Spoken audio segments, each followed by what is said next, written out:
Hey guys, Joe Pye here at Advanced Innovations. Welcome back to my shop. You know, if you have a vertical mill in your shop or a mini mill and you have a drawbar type setup on top, I'm going to bet that you have a piece of brass or copper or a small hammer laying somewhere in the vicinity, because when you go to unloosen your drawbar and your collet, if it decides that it doesn't want to come out and it's stuck, well, you probably do like I do.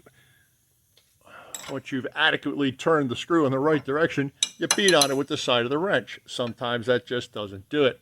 Well, if you're going to beat on the top of a drawbar, the one thing that you can do that I would highly suggest is take the drawbar out occasionally or initially and chamfer or round the top of the drawbar off, because when you repeatedly beat on it, it is going to mushroom and flare and the wrench is no longer going to fit.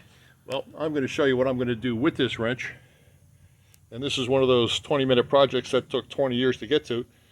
I'm going to turn this into a hammer. And let's see, my favorite type of hammer for this application is a hammer that looks just like this. One side is a soft face, copper, brass, whatever, and the other side is a 3/4 socket. That is probably the best, because everything is right there. Just flip it over and away you go. Same concept for the wrench. Let me get this camera on a little tripod here and we'll put these pieces on. I think you already know where I'm headed.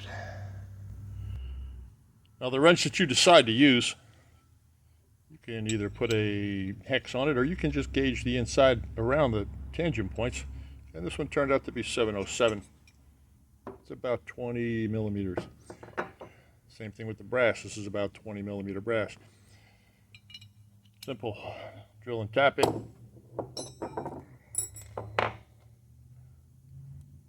If you want to put a hex on here so it doesn't turn, have at it. But only put the hex on one side, unless the hex is going all the way through, because you won't be able to screw the other side down if both sides have a hex.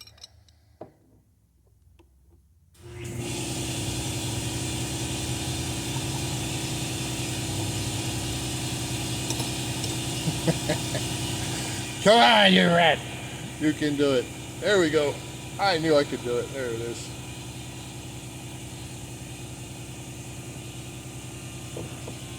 Boom. Insta hammer.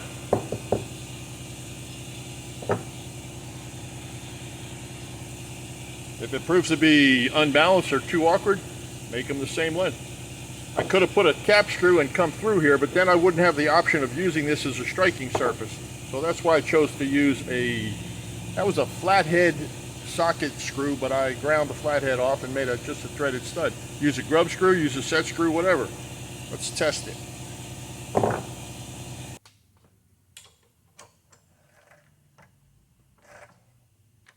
All right, initially this gives me a nice pushing surface. I like that. It is a little heavy on the end and it wants to invert, but let's see what happens here. Oh, night and day difference. Very nice. I'll probably shorten it up a little bit. Let's see. I will probably shorten that up considerably, maybe make both ends the same. But I like it. It's one of those projects you're going to do now and you're going to use it for 25 years, so have at it. Thanks for tuning in. Sorry I've been a little bit busy. I am coming back at you with the Canon series here pretty soon, and we're going to jump into that Stort vertical twin maybe in another video or two. Hit that subscribe button, stop by the store, grab some swag. Thanks for watching. Hope you're well and happy and safe wherever you are. Joe Pye here at Advanced Innovations in Austin, Texas. Bye.